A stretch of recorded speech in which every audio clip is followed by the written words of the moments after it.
Hello, it's good to have you back. You may be noticing one new feature about this room. Do you find it? Okay, I'll show you.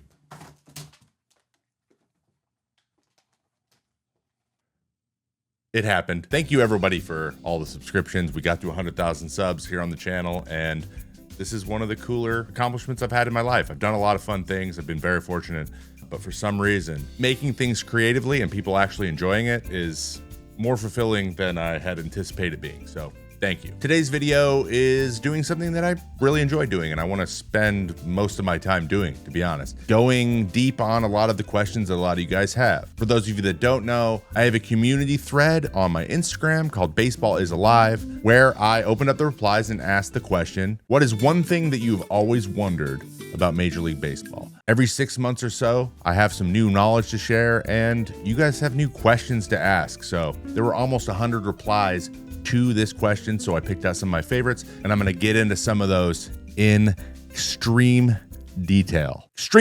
So without further ado, let's just get into it. First question, how long is typically a day as a Major League Baseball player? There are two types of days for a Major League player. One is a day game and one is a night game. And I actually just lied. There's actually three types. One is a day game. Actually, there's four types. Why does this keep happening? Okay, here's the four types. Day game, night game. Day game with a getaway day, meaning we're flying after that game to go to the next city, and a night game getaway day. These are a little bit more rare, but they do happen, and we fly after a night game, which means we get in early in the morning. Those suck. That'll come up later in the video. I'll go more in depth about that. For the most part, day games and night games, whether it's a getaway day or not, are roughly the same length of time at the field, but with the extra added travel, which is technically being at work. So they're a little longer. So just assume that we're tacking on, anywhere from 3 to 7 hours on the end of whatever the time periods I'm about to give you. So the day games are most of the time at 1 o'clock, middle of the day. Those usually don't have batting practice, which is why the night games tend to be a little bit longer. So on a normal day game, when I was first up to the major leagues, I would arrive at the field around 9:30 or 10, get some breakfast in me, and somewhere between 11 and like 11:45 would be our throwing window, and you want to give yourself time to get your body ready to go for the day and stretched out and warmed up and all that kind of stuff, which the longer I played, the longer that amount of time took. I gave myself an hour to eat, quickly warm up, go out and throw, so it's a little bit of a shorter day. Think about a half day in school. We would be done around 4, and if we're home, we just went home. If the game went long or there was a rain delay, God forbid, those days can get a little bit longer, but I would say day games were on average about 7 hours from arriving to leaving the field. Night games, however, can be a little bit worse. So most guys arrive at the field between 1 and 2 p.m. I would show up my last season anywhere from between 2 and 2:30 for a 7 o'clock game. That day would include getting some lunch, getting ready to go out and throw about 3:30 or 4. There's batting practice in there. Usually pitchers are throwing before batting practice because you don't want to get pelted by balls being hit out into the field.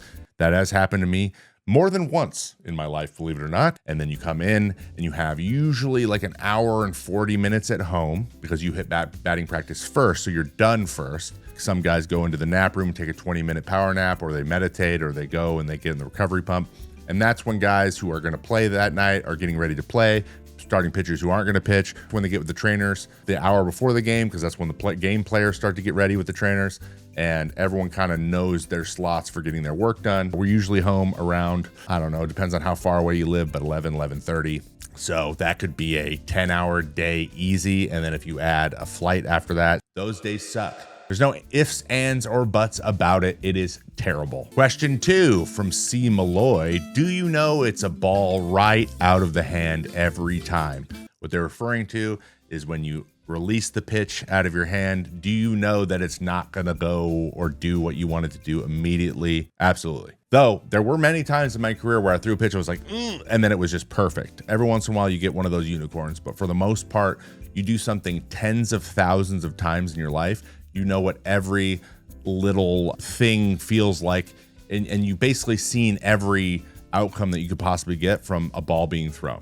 So it just gets imprinted in your memory, and it's hard to explain. I would say being able to guess correctly whether or not a pitch is a ball or strike out of your hand is something that kind of comes with the territory, and is something that I probably will never, ever fully lose. Number 3 from Night Ripper, sports cards. Is it as amazing as it sounds? Like every kid dreams of it playing Little League. What did you feel initially stepping on the mound? I got some great advice when I was early in my minor league career, which I can't even remember who said it, but I think I've heard it, from a bunch of different people who had spent time in the major leagues. Take it all in the moment you step on it, because you only get one first time. And mine was in the Oakland Coliseum against Jeff Samardzija. We all know how that game went, but that moment of taking a around the stadium, this is when they were good in 2014. There was a lot of people there, and it's the biggest stadium in the league at the time. So I really got the full brunt of like, oh my God, I am truly in the Coliseum. And that's one of the greatest moments of my life. No matter what happened after that, it's still the greatest moment in life. And it really is the realization of a dream that you've had for a really long time. The coolest thing that has happened to me. Actually, it's the second coolest thing that's ever happened to me. Question 4 from Matt Accurate. What's the money situation actually like? Are you set as an average guy if you play for 5 years? Maybe. A lot of nuance to the answer to this question. So traditionally, the way to be set for life is to get to free agency in major leagues. To get to free agency as a Major League Baseball player, you have to play for 6 years of service time. That's not just 6 seasons. That's 6 full seasons of service time. To get a full season of service time, you have to get 172 of the 183 possible days of service time in that day. I have just over 9 years and 12 days. I never got to 10 because I didn't want to. That is how that is determined, okay? So free agency is when you fully get the opportunity to fully negotiate 50-50 with the team. The team has said, hey, we want you to be on our team. What's it going to take? And then you can have those conversations. There are only certain positions that get to make life-changing money in arbitration. For example, a guy like Pete Alonso, Francisco Lindor, Mookie Betts had the biggest contract in arbitration. I think he made $26 million in his 3rd year of arb. That's his 6th year. He made enough money through 5 years to be set for life, but he was a position player, he was an outfielder and an MVP. So in order to get that at 5 years, you got to win an MVP. And if you won an MVP, you're probably going to play more than 5 years. You see how that works? For a relief pitcher, 5 years, no way, especially if you're not a closer. In my 5th year, I made still less than $1 million. It took me over 5 years of playing in the major leagues to make over $1 million in 1 year, though that is very good money, and I'm very happy that I made it. Up to that point, I had made like $4 million in my career. That was before tax. That was going to be not enough to retire and be set for. I would have to get another job. I would say position players, the high value ones that have had a lot of early career success, can make it at 5 years. But other than that, I would say 95% of people who don't make it to free agency aren't set for life. Number 5 from Dustin. What is said during a mound visit from the pitching coach? It varies wildly, but there are generally like 3 categories of mound visit. 1, there's some sort of situation happening on the field, got 1st and 3rd, it's late in the game, and there might be a bunt play put on or some sort of special situation where everyone on the field needs to be reminded where they need to go with the ball if a certain outcome happens. Second one, if a mound visit for the pitching coach to talk to the pitcher, they're probably just trying to calm them down. If they're a young guy, they're like trying to get them back. They've come up with cues. Maybe they told them some things to tell them. For example, I told my pitching coach to tell me to stop being such a weakling. I didn't say weakling. There was some swearing in there. But at one point, we identified that's what happened to me when things fell apart. And he came out and he basically scolded me. And that's what I needed. And then 3, they're coming out to just kill time for whatever reason, whether or not they're letting someone get ready, they're trying to give them time to warm up to get you out of the game, or they're just trying to take your mind off it. Guys are telling jokes. Sometimes you're just standing there. You're like, yeah, we're just going to wait till the umpire comes out here to get you. It's usually one of those 3 things. Question 6 from Chris. Do you guys have a team therapist or mental health coaches? Every team, for the most part, has those resources. It has been different in every organization I was in. Some teams are more proactive with it, and they have like a person in uniform whose job it is to be around the guys at all time and have conversations with them and try to keep it a little bit more natural feeling. And then there's other times where it's just like a psychiatrist, a doctor that is there as part of the medical staff, and you go see them. That is a little bit more of an official visit. One thing there's a big problem with, I think, in sports in general, but definitely in baseball, is this like toughness, just mental toughness, grind it out, which I agree with in 98% of situations. But there's those 2% of situations where It's just too much. It's got nothing to do with baseball. There's certain things you can't tell your teammates about, or you don't want to tell your teammates about. It's going on in your personal life, and having that resource there is important because it's actually not that baseball related. We're at the field for 10 hours every day. There's like 10 off days all year. Sometimes you're just going to need someone to rant at. It is what it is. Number 7, how often does your arm hurt as a reliever? Well, actually depends on what you mean by hurt, because you got to know the difference between being hurt and being sore. I'm so sorry. All the time. There is a level of like either fatigue or soreness and sometimes pain at all times. I remember in 2022, I had a stress reaction in my arm, and I was asked by the media, how do you know when it's time to kind of hit the brakes? And I was like, basically at all times, I'm between 65% and 85%. And when you get close to 65, it's hard to tell if you're 60 or 69. And sometimes your play just has to tell you what you're at. Unfortunately, sometimes it takes the game telling you that you suck to admit to yourself that you're too hurt to play at the highest level. So yes, relief pitchers' arms are always barking a little bit. Number 8, Colombiano says, I'm still very confused about whenever a balk is called. Me too, sir. Me too. There are certain balks I'm always learning about. Those rules are pretty interesting. A couple of the big ones that I knew about, and thank God I knew about, so I never did them, is once you start your delivery, you can't stop. Once you start moving towards home plate with your delivery, you can't stop again, so you can't pause.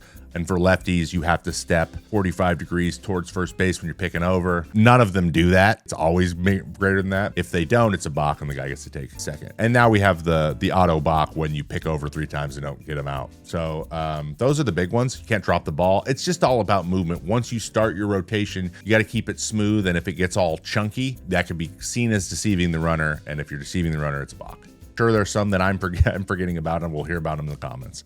Does it ever get boring waiting for your turn to pitch? Like, what do you do for fun? This is a great question. And there's a lot of different things, none of which really are a great solution. And you kind of just roll with whatever you got at the time. First thing we did was figure out like games to play, especially in the minor leagues. I actually just got this question on my live show, Mayday, and went through some of the games we played, so here they are. One was the hat game. Everyone in the bullpen says whether or not they are in or out of the hat game for the day. When you throw your hat, what you're doing is you're predicting that the guy at the plate for your team is going to hit a home run. Everyone in the game that day says, I will give $100 to anyone who hits. It could be $5, $1, whatever. The rules are you have to throw your hat and it has to hit the ground before anyone else. So everyone's like waiting to throw their hats when like Nelly Cruz was coming up. But I gotta give a shout out to Max Kepler. I got 4 hits on Max that year. One time I was part of a business scheme. We would set up a cup in the bullpen in the minor leagues, like a little plastic cup, and then we'd tell kids that if they could throw a quarter into it, we would give them a ball, because we didn't pay for those. And then we take all that money and we buy all of our Red Bull for the bullpen with it. It was kind of like having a lemonade stand. It was pretty awesome. One of the stupidest games I've ever played was called the attendance game. We had a guy on our AAA team, and you'll never guess who it was, so don't even try, who made a basically attendance book for who is out in the bullpen for how many innings in the game. Now at that time, I was rehabbing from Tommy John, and Tyler Duffy just didn't care. We would come in and out of the bull. It's AAA, no one cares. So we're coming in and out of the bullpen, getting a snack, whatever. We know we're not pitching on certain days. It was kind of scheduled. It kind of sucked that way too. This guy would just pay attention to who's here, and he would keep track of what percentage of the innings you guys are there. And then whoever's there the most gets a prize, like he's our teacher. And these prizes were like a 12-pack of Mountain Dew. But one of them was a remote that you could have for a week, and you could literally mute him whenever you wanted. So that was the one everyone wanted. But the most fun I ever had in the bullpen was in the Fall League. In the Arizona Fall League, when you are pitching out of the bullpen, you know when you're gonna pitch. Like, you know if you're pitching or not that day, but you go to all the games. So what we do is we play Mafia. Mafia is just real life Among Us. We played that so much. There were games where the game ended, the team was walking in, we weren't done, so we finished up, they walked past us, we're still playing Mafia, and half of us didn't know what the score was. Outside of not paying attention at all and playing games, which I would not recommend, especially at the big league level, there was anything else you can think of as well. It felt very much like a classroom where you don't have any work to do, or you're waiting to do your work, and you're without your phone, which is most people, what most people have these days. So here's a few things that we do: quiz each other and like do trivia. We have an iPad out there where we can watch our past appearances or watch other appearances happening around the league. if you want to go watch an AB or how a guy handled a pitch or whatever earlier in that game, you can. So sometimes we're doing that, we discuss, and then telling stories is most of the time. When I was out there with Adam Ottavino, we loved telling stories because we were kind of like two of the veterans out there, and we played for a while. We knew a lot of the same people, and we told a lot of the stories, and we just got to talk pitching. And then there's eating. There's eating. We eat a lot. We snack a lot. I'm like every inning or two, I'm having just some little thing to keep the energy levels up. You're always still kind of pushing your body to be ready to go at whatever your role is that day, probably, or you're guessing for the most part. And so it's a lot of nervous energy. A lot of guys are pacing, talking, chewing gum. I had guys that as soon as it got close to their inning, they just start chewing their nails and they couldn't sit down. They couldn't sit still. One guy I played with would puke before he pitched every time. Like, it's just kind of part of it. So getting rid of nervous energy was most of the time. Rain delays and in between doubleheaders. I imagine good food, video games, cards, etc. Is it as enviable of a time to be a big leaguer as it seems? I think for most guys, it's the opposite, especially for day-night doubleheaders. In the minors, you have 7-inning doubleheaders. So like guys can throw complete games. Bullpens a lot of times get the day off, especially if you have 2 starters. So those are actually pretty good, and they're always back-to-back. But in the big leagues, they want to get 2 different gates, or they want to sell 2 different tickets to the day. So they put a 3-hour gap between the games. The first game's at 1, the second game's around 7. Those days suck. Day games require you getting there earlier. Basically, you're arriving to the park for a day game, but staying all the way through a night game. So those days turn into 12 to 14-hour days of being locked in physical performance, and those things can get daunting, especially if you haven't pitched. I would be waiting to like close the second game because, you know, Edwin Diaz pitched in the first one. Those days can be really long. It's awesome to get that opportunity, but like, you know, when you're on hour 14 of being at the park, sometimes you don't have as much energy as you had before. We don't love doubleheaders, and we really don't like rain delays because it's trying to stay locked in and ready to play.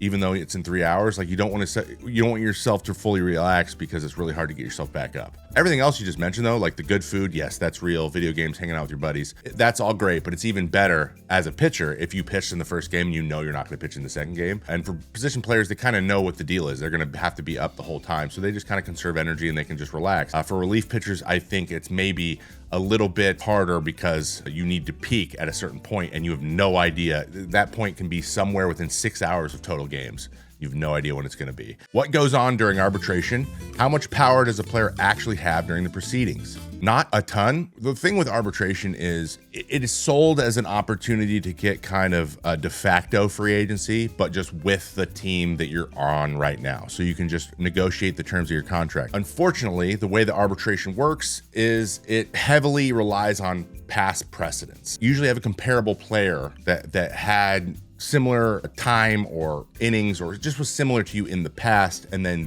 whatever they got is kind of the number that you work off of. Depending on your circumstances, can be great or it could be terrible. For most people, it's not great because usually the comp is presented by the team, and the team's comp is usually the one you roll with. That one usually is on the lower end of the possible comps. Like for me, my first year of arbitration was after missing a year of Tommy John, so I had no statistics. So I got compared to a player who also had no statistics. I just had to take the number, basically. There was nothing to argue there because I had nothing to push back on, because usually you use your performance to push back on that. That more or less was an arbitration. It was just a raise. I was just happy to be tendered a contract. But then the next year I only had 20 innings. So I got compared to another guy with only 20 innings. The way the arguments go through are one of two ways. Usually it's your comparative player's full salary, or if it's from what you made last year to this year, you have to look at what their raise was from the 2 years. The team makes their case first, and they pick whichever one is going to probably have them pay less money.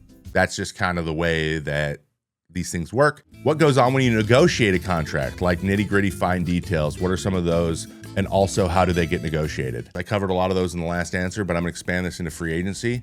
Free agency is interesting because now it's not just your team that you're negotiating with, it's everybody. So the name of the game is to build a bidding war. I know a lot of fans don't like this because it means their team has a worse chance of winning a player that they want. But for players, getting a bidding war and building a market for yourself is the best thing about the way our system's set up, because after 6 years, you get the opportunity to get your full value or even a little bit more than what you've already produced which is good for the worker. You're not limited to like one of those two little things I just mentioned with raise or lump sum. It's always like lump sum, and then you can get really, really in the weeds with your statistics and the things you do well based on the role they want you in, and you can kind of extrapolate on those things. So if a team's like, hey, we would love you to be the closer, you're like, okay, how can we make the case that we're a good closer and that we should be paid closer money, even though you haven't closed into that point? That's the type of thing that is now open in free agency that isn't open before that. Now, that wasn't all the questions I got, so I might do another. And if I choose to do that, I would love to hear some more questions down in the comments. If you want those answered, I have another 20 that I would be willing to do. I really enjoy hearing your guys' feedback, good, bad, or indifferent. So I hope you enjoy the video. Don't forget to like and subscribe as always. And if you're into kind of the live baseball broadcast type of show, my live show Mayday is Mondays at 1 p.m. Pacific time till 3 p.m. Pacific time. So I would love to see you guys there, and join the Discord. Link is in the description below. All right, you have a great day, and I'll see you next time when we answer some more questions. Bye. What the hell was that?